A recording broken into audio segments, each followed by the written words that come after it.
महत्त्वाची अपडेट समोर आलेली आहे। महागाईचा उच्चांक मागच्या 44 महिन्यांमध्ये जास्त स्तरावरती गेलेला आहे, म्हणजे जवळजवळ 9.87% वर महागाईचा उच्चांक हा गेलेला आहे। आता महागाईचा उच्चांक एवढा गेला असेल तरी यावरती ministry of commerce and industry यांच्याकडून 14 जुलै 2026 ला एक प्रेस नोट जारी केलेली आहे।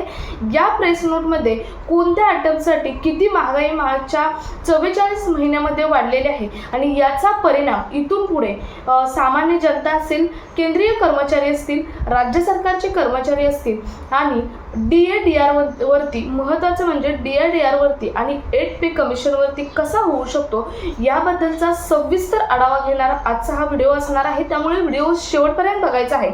चॅनलवर नवीन असाल तर सबस्क्राइब करायला मात्र विसरू नका। त्याचबरोबर शेजारी बेल आयकॉन सुद्धा ऑन करून ठेवा, म्हणजे गव्हर्नमेंटचे असेच येणारे नवीन अपडेट सर्वात पहिल्यांदा तुमच्यापर्यंत पोहोचतील। तर नमस्कार, मी पूनम आणि तुम्ही पाहताय पुन्हा एक नवीन अपडेट। तर मागच्या 44 महिन्याचा जो रिपोर्ट आहे महागाई संदर्भातील, या रिपोर्टचा उच्चांक हा 9.87% वर गेलेला आहे, म्हणजे 9.87% वर हा उच्चांक गेलेला आहे। आतापर्यंतच्या उच्चांकापैकी सर्वात जास्त उच्चांक हा मागच्या 44 महिन्यांचा आहे आणि त्याची एक प्रेस नोट ही जारी करण्यात आलेली आहे। Ministry of commerce and industrial यांच्याकडून ही प्रेस नोट जारी करण्यात आलेली आहे। नेमकं या प्रेस नोटमध्ये काय म्हटलेलं आहे, कोणत्या आयटमसाठी किती महागाई मागच्या महिन्यांमध्ये, मागच्या 44 महिन्यामध्ये वाढलेली आहे आणि त्याचा परिणाम सामान्य जनता, 8 पे कमिशन, तसेच DADR वरती, तसेच पेन्शनर्स वरती, केंद्रीय कर्मचाऱ्यांवरती आणि राज्य सरकारच्या कर्मचाऱ्यांवरती काय होऊ शकतो पाहूयात डिटेल ही प्रेस रिलीज काय आहे ती। तर बघा, यावरती मिनिस्ट्री ऑफ कॉमर्स आणि इंडस्ट्रीकडून प्रेस नोट जारी केलेली आहे ही। पण आता प्रश्न आहे की याचा असर हा सामान्य जनता, केंद्रीय कर्मचारी, पेन्शनर्स, DADR यांच्यावरती काय पडू शकतो। पहिल्यांदा तर पाहूयात गव्हर्नमेंटकडून जी प्रेस नोट जारी झालेली आहे नेमकी काय आहे ती, आणि त्यानंतर आपण याचा परिणाम काय होऊ शकतो ते पाहूयात।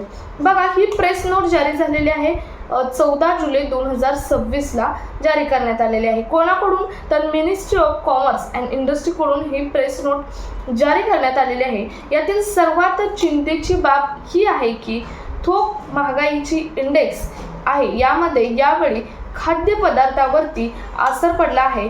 तो काय, याचा आपल्या महागाई भत्त्यावर असर पडेल का, या संदर्भातील आढावा पुढे घेणारच आहोत। परंतु सर्वात महत्त्वाचं म्हणजे सर्वात जास्त उच्चांक गाठलेला आहे तो म्हणजे खाण्याचे जे पदार्थ असतात, ते खाण्याचे खाद्यपदार्थांचे, मग त्यामध्ये भाज्या असो, किराणा, कोणतेही बाब असो, सर्वात जास्त खाद्यपदार्थांचा उच्चांक आहे। यावरती महागाई भत्त्यावरती याचा परिणाम काय होऊ शकतो का हे पुढे पाहणारच आहोत। काय याचा 8 पे कमिशनवरती परिणाम होऊ शकतो का ते सुद्धा आपण पाहणार आहोत। तसेच आता बघा, आपण आता पहिल्यांदा पाहूयात की आयटम्स कोणते आहेत आणि आयटम्समध्ये मागच्या त्याच्या मागे किती प्रमाणात म्हणजे उच्चांक गाठला होता आणि यानंतर या मागच्या 44 महिन्यामध्ये हा उच्चांक कितीने वाढला आहे याबद्दल सविस्तर पाहूयात। तर बघा, आयटमच्या नावामध्ये पहिलं म्हणजे ओव्हरऑल होलसेल प्राइस इंडेक्स, ज्याला WPI इंडेक्स किंवा इन्फ्लेशन असं म्हटलं जातं, त्याची प्राइस 44 महिन्याच्या अगोदरची होती ती म्हणजे 9.68%, 9.68% होती आणि तो उच्चांक मागच्या 44 महिन्यात गाठलेला आहे तो म्हणजे 9.87% गाठलेला आहे। हा उच्चांक महाग झालेले आहेत हे सर्व, या सर्व गोष्टी त्यामध्ये बघा काय येतं। पहिलं म्हणजे फूड इंडेक्स इन्फ्लेशन, पहिला आहे फूड इंडेक्स इन्फ्लेशनमध्ये किती उच्चांक गाठलेला आहे तो बघूया।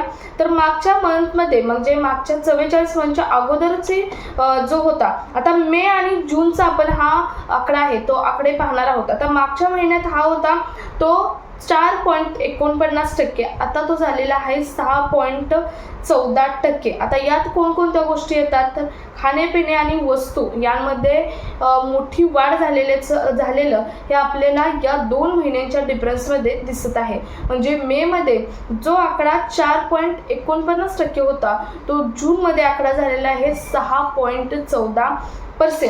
त्यानंतर प्रायमरी आर्टिकल्स ज्याचा उच्चांक मेमध्ये होता 4.99%, तो आता इतका वाढलेला आहे आणि तो डायरेक्ट झालेला आहे 7%, म्हणजे 7%. त्यामध्ये कोणते आयटम्स येतात तर कच्चे आणि प्राथमिक सामग्री असतात, ते आयटम्स यामध्ये येतात. त्याचा उच्चांकामधील तुम्ही डिफरन्स बघितला असेल, जवळजवळ 3 ते 3.5% वाढ झालेली आहे फक्त एका महिन्यामध्ये. त्यानंतर मॅन्युफॅक्चरिंग प्रोडक्ट आहेत त्यांचा मात्र सेम लेवल आहे. मेमध्ये 7.48% होता आणि आत्तासुद्धा 7.48%, म्हणजे जूनमध्ये सुद्धा 7.48%चा हा उच्चांक आहे किंवा हा जो आकडा आहे तो आकडा आहे. आता जुलै महिन्याचा काही रिपोर्ट आलेला नाही, जुलै महिना आत्ताशी चालू झालेला आहे, म्हणजे 1-2 वीक झाले चालू झालेला आहे. हे मे आणि जूनचे आकडे आहेत. त्यानंतर बघा फ्यूल आणि पॉवर या संदर्भातील रिपोर्ट आहे. 30.33% म्हणजे 30.33% मेमध्ये होता याचा उच्चांक, तर आता तो झालेला आहे 27.41%, म्हणजे थोडक्यात याचाच फक्त उच्चांक आहे तो कमी झालेला आहे. बाकी कोणत्याही आयटमचा कमी न होता अगदी डबल दरामध्ये उच्चांक गाठलेला आहे. आता या सर्वांच्या निकष जर काढला, आता मी आता जे तुम्हाला आयटम सांगितले या सर्वांचा निकष जर काढला तर फूड इन्फ्लेशनच्या ज्या किमती आहेत त्या किमती वाढलेल्या दिसत आहेत. तुम्ही बघितला आता मी जो उच्चांक तुम्हाला सांगितले 3 कॅटेगरीचे, त्यातील सगळ्यात जास्त उच्चांक आहे तो म्हणजे फूड कॅटेगरीचा आपल्याला वाढलेला दिसून येत आहे. तसं बघितलं तर मे महिन्यात AICPचे आकडे आले होते, त्याचा एक सेपरेट व्हिडिओ आपण आपल्या चॅनलवर त्याच वेळी पोस्ट केला होता. मे महिन्यामध्ये AICPचा आकडा आलेला होता, त्यावेळी तो पोस्ट केला होता. त्यावेळी DAच्या कॅल्क्युलेशनमध्ये जेव्हा तो मे महिन्याचा AICPचा आकडा टाकला होता तेव्हा DA येणार होता 63%, म्हणजे 63% हा DA म्हणजे महागाई भत्ता तुम्हाला मिळणार आहे. तर आता यानंतर आपला महागाई भत्ता 64% वरती सुद्धा जाऊ शकतो. याचं महत्त्वाचं कारण काय आहे तर महागाई.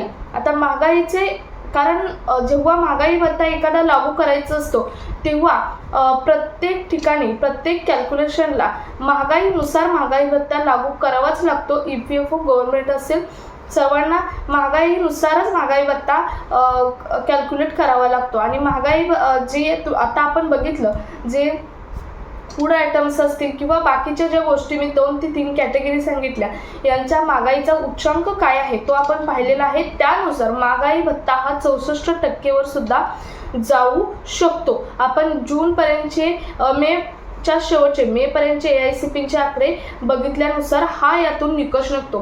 तर पाहूयात पेन्शनर्स साठी यातील मोठी अपडेट काय आहे ती. हा जो होलसेल प्राइस इंडेक्स आहे याचा असर सरळ DADR वरती पडणार नाही, सरळ पडणार नाही, परंतु जास्त काळ जर हाच रिपोर्ट राहिला तर याचा असर मात्र DADR वरती पडू शकतो. आता याचा असर सरळ का पडू शकत नाही तर हे तात्पुरते जर आकडे असतील आणि यानंतर जर महागाई कमी झाली तर मात्र हा आकडा कंटिन्यू राहू म्हणजे ही DADR आहे तो वाढू शकत नाही, तर आहे तो 63%च राहू शकतो. यानुसार आपल्या AICPचा जर आकडा वाढला तरच तुमचा DADR वाढणार आहे, कारण DADRला महत्त्वाचा AICPचा आकडा लागतो, सूचकांक ज्याला म्हटलं जातं तो सूचकांक लागतो आणि तो सूचकांक जर वाढला तरच DADR तुमचा वाढणार आहे. तर अतिशय महत्त्वाची ही अपडेट आहे DADR संदर्भातील, म्हणजेच महागाई भत्त्या संदर्भातील. आपण यातील पूर्णपणे 100% निकष लावू शकत नाही, परंतु महागाईचा विचार केला आणि सर्व AICPचे आकडे जर DAच्या कॅल्क्युलेशनमध्ये टाकले तर 64% पर्यंत सुद्धा तुमचा DA हा जाऊ शकतो. तर अतिशय महत्त्वाची ही अपडेट आहे. तुमची यावरती काही प्रश्न असेल तर कमेंटमध्ये नक्की विचारू शकता. हा व्हिडिओ जास्तीत जास्त सामान्य जनता, केंद्रीय कर्मचारी, राज्य सरकारचे कर्मचारी व इतर सर्व जनतेपर्यंत पोहोचावा यासाठी हा व्हिडिओ जास्तीत जास्त ठिकाणी शेअर करा. भेटूयात पुढच्या एका अशाच नवीन अपडेट सोबत. तोपर्यंत धन्यवाद.